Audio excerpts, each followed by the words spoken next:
Yo guys, what is going on? JPS back for another video, and today we're going to be reacting to British SAS soldiers versus US Naval SEALs or Navy SEALs, and like a training comparison to see who boasts the stronger defense slash army slash, well, obviously Navy is a department of one of those things, but anyways, let's get right into it, man. I'm curious to see what the British Navy is looking like, because if you looked at my previous videos, which I don't know, you might have, who knows, British, essentially Great Britain ended slavery, and the UK ended slavery, England to be exact, but they used their navy to blockade like slave ships and stuff like that. Not that that has much to do with their current naval situation, but who knows? Let's see what's going on. I love how people just confuse England with the United Kingdom when the United Kingdom envelops multiple countries. Trust me, I know I made the mistake, but jeez. Anyways, let's get it, man.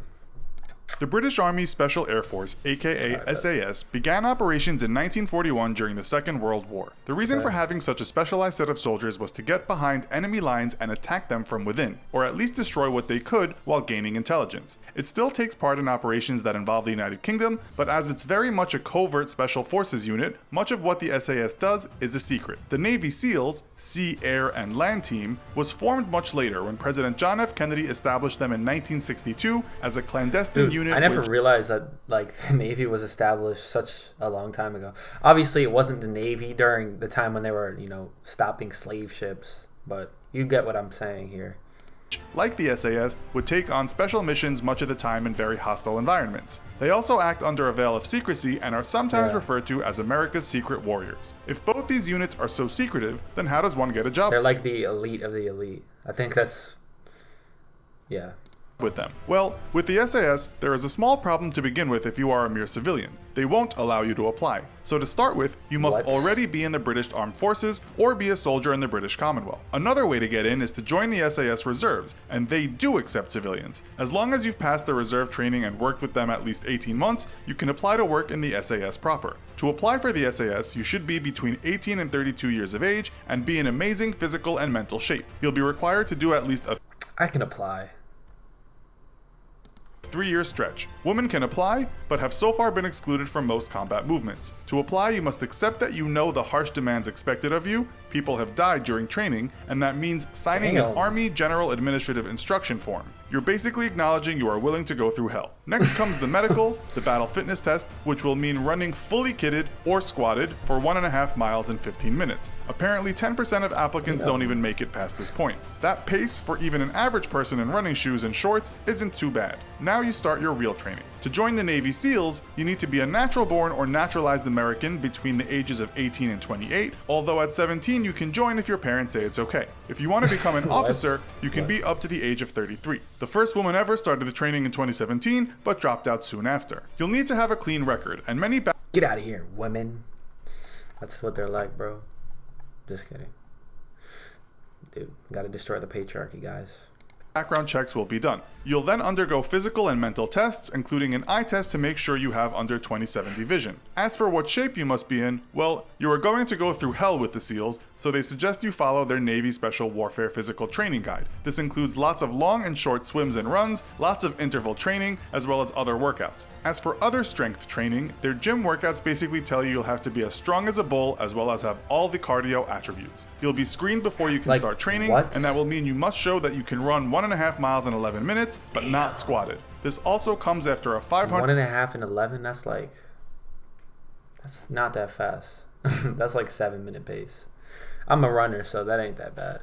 42 push-ups, I can do that. 100-yard swim in 12.5 minutes, 42 push-ups, 50 sit-ups, and 6 pull-ups. All Bro, that's not that hard. With a short rest in between. He said all with the short rest in between. Oh, all right. Yeah, maybe not. Actually start training with the SAS, the first phase lasts 4 weeks. This will test your endurance and ability to navigate through the wilderness, that being a harsh mountain range in Wales. In 2015, a young recruit died during this exercise just half a kilometer from the end. He died at the part nicknamed VW Valley, standing for Voluntary Withdrawal Valley. 2 other soldiers died that day too, leading to an inquest into the treatment of soldiers. Some of the activities in the mountains included a 15-mile hike to start with. Those that can get through that then have to do a 40-mile hike carrying a 55-pound backpack, a rifle, plus their food and water. They are not allowed to use any established trails, but they do have a map. 40 miles? Bro, with the 55, get a life. And a compass. After that, they can rest a bit and start the weapons training phase, as well as do parachute training. After that, there is 6 weeks of jungle training, usually in the rainforests of Belize, Borneo, or Brunei. The last phase is called Escape and Evasion, which will mean being forced into some horrible survival scenarios, as well as learning how to handle being interrogated. This will include humiliations and other psychological harassment, as well as being blindfolded, deprived of sleep, given nothing to eat or drink, being put in stress positions, imprisoned in a small cage, and having to listen to loud noises all the time. SAS tough Bro, what is this training? guy turned novelist said physical injuries finish a lot of people off during training, but you need a lot of strength of will to get through the psychological stuff. In 2016, the Washington Times reported that one Navy SEAL died in 3 out of the last 4 training classes. One was a drowning, another a suicide, and another a car crash after drinking heavily. The Post states that the 6-month training will include Suicide? a 7-day stretch of little sleep, self-induced hypothermia, and brutal physical conditioning known as Hell Week. It's Hell Week where most recruits drop out. The training in Colorado starts with 5 weeks of pre-training in class. Get through that and you enter the realm of pain and indignity. The Navy SEALs website doesn't go into specifics, but states that you'll be tested to your limits of fatigue. This will include running through sand, swimming in oceans, sometimes in the middle of the night with your clothes on, rappelling down cliffs or buildings at speed, enduring cold and heat, getting lost and finding ways out, combat training, long-distance underwater dives, weapons and explosives training, mission planning, tactics training, and more. Hell Week seems to be So basically, y'all playing Warzone. Okay.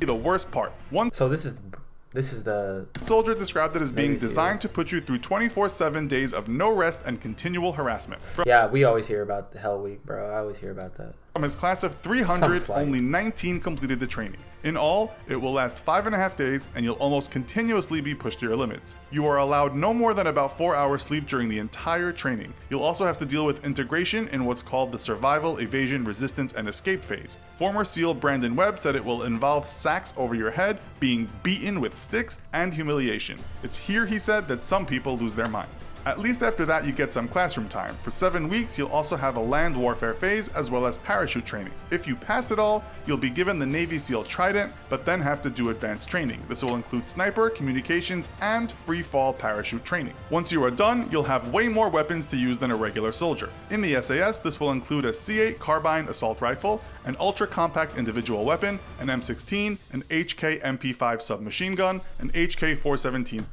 So y'all really being strapped up. Okay.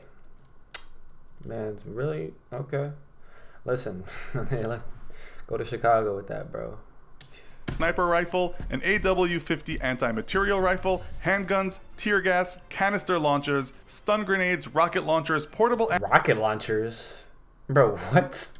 anti-personnel mines, grenade launchers, surface-to-air missiles, and many more things it will take too much time to talk about. You'll also, of course, get all the kit, including things like body armor. According to the Navy SEALs website, your regular SEAL on land will carry such things as the Colt Automatic Rifle 15, the M60 machine gun, M203 grenade launchers, a shotgun, an SASR 50 caliber sniper rifle, an M107 anti-material rifle, a Beretta M9 handgun, a 20mm Gatling gun, and AT-4 rockets. Again, these are just some of the most used weapons, as the list is endless. So, who do you think has the best training? Do you think you could get? Alright, I'm gonna be completely honest. I feel like, honestly, I feel like both trainings are brutal, and it would be naive to try to decide which is better or like worse before you actually go through both of them. So unless you want to go through Hell Week or you want to go through the SAS training, don't comment anything, bro. But yeah, actually, what you can comment is who do you think has the stronger defense, or like Department of Defense, if you will. Okay. Let's just do this. England or the United States. And honestly, I don't think those two are going to compare. So let's do Great Britain as a whole or the United States. Okay? Who has the stronger Department of Defense, like everything, encompassing everything, you know, Navy, Army, Marines, Air Force, all that stuff, like everything, you know, nuclear weapons or lack thereof. You know what I mean? But yeah, that's crazy. Honestly, if I were forced to go through Hell Week, bro, I'd probably be the guy committing suicide, because that is not Hell no, boy. A 40-mile hike? It's not even like, that's painful, first of all. It's just boring. Who wants to hike for 40 miles with a 50-pound backpack? Bro, I know your shoulders are going to be hurting after that. And, like, hiking's just so boring. But, like, I was thinking, like, oh, you know, the push-ups, the sit-ups, and the mile run. I'm like, yeah, I can handle that. You know, I could probably hit 40 push-ups right now if I had to. I could probably do a 1.5 mile run right now if I had to. Yes, I could. Pull-ups, 6 of them. That's a stretch, bro. If I could do 2, I'd be happy.